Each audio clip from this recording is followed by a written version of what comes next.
Yeah. Jim, you must be very satisfied with the result and the performance tonight. Yeah, of course.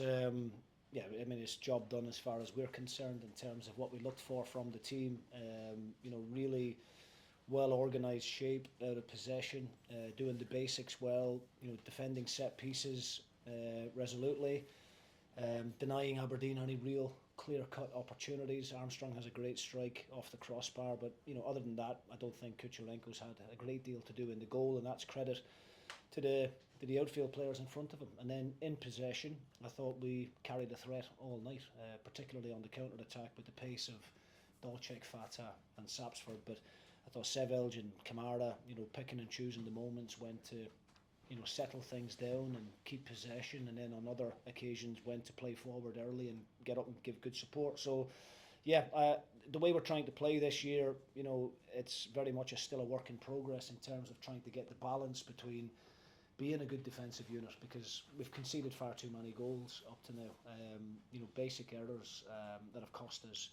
But we want to be defensively solid, but we also want to be entertaining and want to carry an attacking threat. And I thought we got both sides of the game tonight perfectly. With that in mind, is that the most complete performance you've seen from this new group of players? Yeah, I would say so. I think obviously 14 new signings in the summer, and it does take time. I think and the opportunity to spend time on the training pitch is really important to that. The bit of consistency I think that we've been able to have within the starting 11 as well for the last few games I think is important. But yeah, I thought today was probably the most comfortable we've felt for a number of weeks. The last 10 minutes, naturally I think we get a little bit deeper, get a little bit nervy. Aberdeen threw pretty much everything at us. Every attacking option they had on the bench, it felt like was coming on the pitch. But the guys show great resilience. The clean sheet means a lot to them, especially after the mistakes we made against Hibs. And I think when I look at the performances that we've put in against Hearts, Hibs and Aberdeen, arguably the three teams that we would be looking at before the season as real competitors for that top six, we've more than matched all three teams up to now, and feel that we should have more points from those three games. So that gives us a lot of confidence, a lot of optimism, but at the same time, we'd have to stay firmly grounded and not get carried away either. But you're sitting in the third spot after 5 games, it's not a bad return. Yes, I think we'd have all taken that before the season. Obviously the result at Falkirk has went in our favour tonight, but all we can do is focus on our own job and make sure that we take care of our own business. And as I said, I thought each department within the team was excellent. The back three were outstanding. The midfield two, the wing backs getting up and supporting and then getting back in, the front three in and out of possession. I thought it was a really, really good team performance, and one that will hopefully give us a bit of confidence going forward. Belchek, 5 goals in 5 Premiership games, is some return on it? It is some return, yeah, and he's got the knack of just being in the right area at the right moment.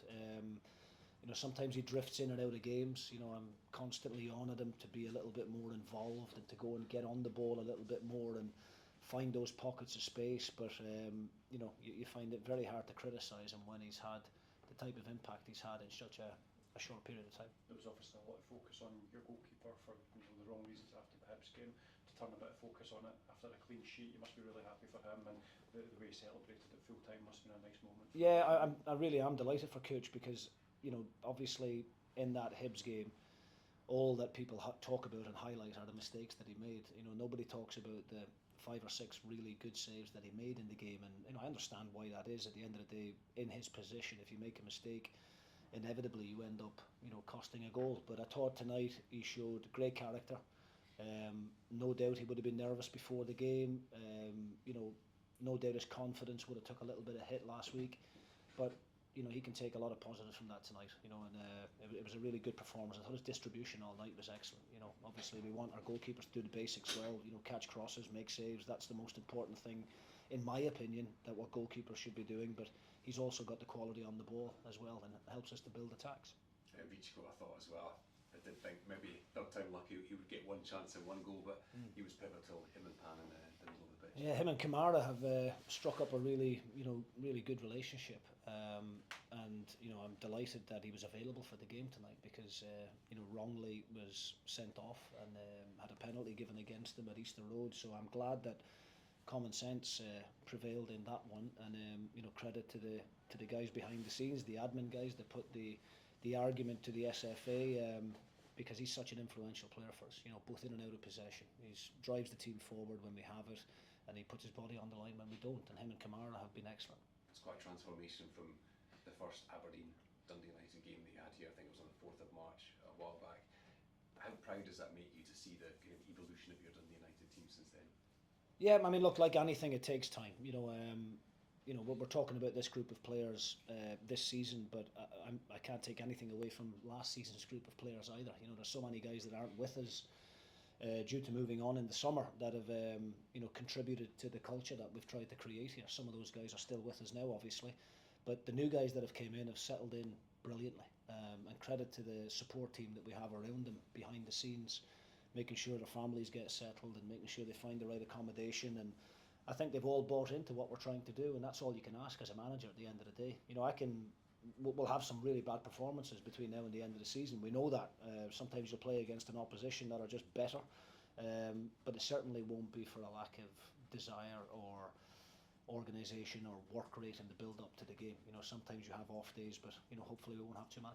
Jim Goodwin, obviously coming into the game under quite a bit of pressure. Can you feel a sense of sympathy for a fellow manager when you hear the singing around the stadium in a situation like that for him? Yeah, of course I can. I know exactly what the man is going through, and I sympathise with any manager that finds themselves in that type of situation. I said before the game, we were all talking about Hibs and David Gray at this time last year. Around about October, November, they were bottom of the table. David managed to find a way to get a tune out of the team, and they were the third best team in the country last year. So Aberdeen have recruited well, they've invested well, obviously. They've spent a fortune in the summer. That's why I was a little bit nervous coming into the game tonight, to be honest, because you would imagine this run of defeats that they're on cannot continue with the quality of players that they have. And I thought we were on a bit of a hiding to nothing tonight because everybody was expecting us to win, but sometimes when you're playing against a quality opposition, that doesn't happen. So yes, I can sympathise with Jimmy Tilleen, but I'm sure he would respect the fact that my concern is not what happens at Aberdeen, but here at Dundee United.